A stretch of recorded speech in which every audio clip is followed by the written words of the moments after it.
मन की शांति जीवन को सफल बनाती है। इसी संदर्भ में एक कहानी सुनिए। एक छोटे से शहर में एक बुजुर्ग साधु बराबर एक घर से दूसरे घर भिक्षा मांगा करता था। साधु काफ़ी शांत स्वभाव का था। उसके चेहरे पर काफ़ी चमक थी। एक दिन वह भिक्षा मांगते मांगते एक घर पर पहुंचा और घर के बाहर गेट पर ही खड़े होकर भिक्षा के लिए गुहार लगाई। साधु की आवाज़ सुनते ही घर की एक बुजुर्ग महिला ने अपनी बहू को आवाज़ लगाते हुए कहा, रश्मि, देखो बाबा आए हैं, उनको थोड़ा सा आटा दे दो।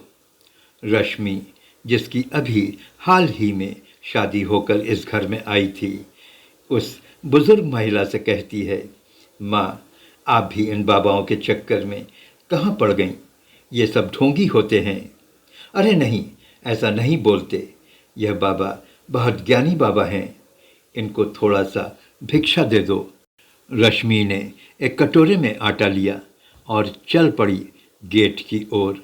गेट पर पहुंचकर उसने साधु महाराज से कहा, बाबा, आप सिर्फ भिक्षा ही लेते हो या फिर कुछ ज्ञान की बात भी बताते हो? रश्मि का सामना बाबा से पहली बार हुआ था। वह रश्मि की बात सुनकर मुस्करा उठे। साधु ने भिक्षा लेने से मना करते हुए कहा, बेटा, आज नहीं, मैं तुम्हें कल ज्ञान की बात बताऊंगा। कहकर साधु बिना भिक्षा लिए वहां से चला गया। अगले दिन साधु फिर उस घर पर पहुंचकर भिक्षा के लिए आवाज़ दिया। उस दिन उस महिला के घर पर कुछ खास रिश्तेदार आने वाले थे, इसलिए उसने काफ़ी पकवान व खीर वगैरह बना रखे थे। साधु की आवाज़ सुनकर वह खीर लेकर बाहर पहुंची और कटोरे को साधु के आगे बढ़ाया। साधु ने अपने कमंडल को रश्मि के सामने बढ़ाते हुए आगे कर दिया।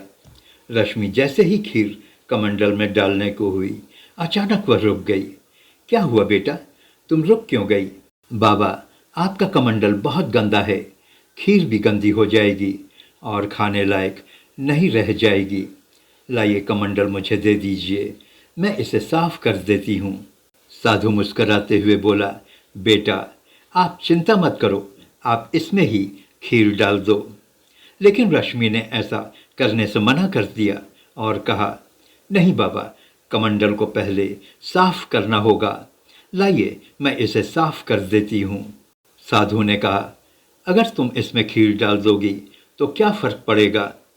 रश्मि बोली, बाबा, अगर मैं आपके इस कमंडल में इस हालत में खीर डाल दूंगी तो खीर खराब हो जाएगी और खाने लायक नहीं रह जाएगी।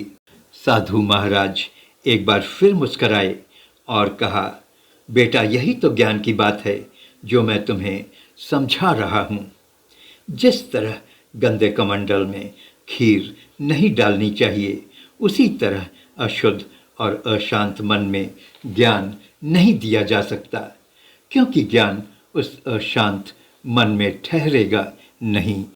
तुम्हारा मन अहंकार, शक, अशांति जैसी बुराई से भरा हुआ है। तुमने अपनी सास से हमें ढोंगी कहा था, ऐसे में मैं तुम्हें क्या ज्ञान की बात बताता। इसीलिए मैं बिना भिक्षा लिए चला गया था और दूसरे दिन आने के लिए कहा। साधु ने आगे कहा कि पहले हमें अपने मन को साफ करना चाहिए। ज्ञान तो स्वतः अपना स्थान अंदर बना लेता है और हमारा जीवन अपने आप बदलता चला जाता है। साधु की ज्ञान भरी बातें सुनकर रश्मि अपने अंदर सुधार लाने का संकल्प लेती है और साधु महाराज से क्षमा मांगती है। उस दिन उसने साधु से सीखा कि बाहरी सुंदरता से कहीं ज़्यादा अंदर की सुंदरता आपको खूबसूरत बनाती है। सुंदरता के लिए मन की शुद्धता जरूरी है। रश्मि को अपनी सुंदरता पर गुमान था। ये कहानी हमें सीख देती है कि हर परिस्थिति में हमें सीख लेनी चाहिए। हर व्यक्ति को अपने ज़िंदगी में घटने वाली छोटी छोटी घटनाओं से सीखना चाहिए। ऐसा करने से हम बेहतर इंसान बनते हैं।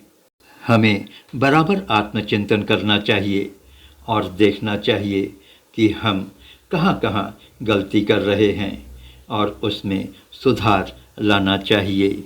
हमें नकारात्मक विचारों से दूर रहना चाहिए, जैसे ईर्ष्या, शक और क्रोध।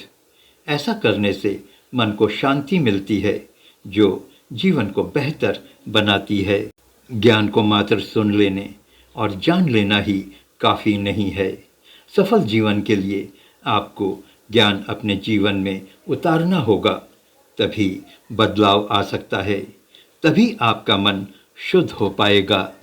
आप नमस्ते हिंदुस्तान देख रहे हैं। प्लीज़ चैनल को सब्सक्राइब करें। धन्यवाद।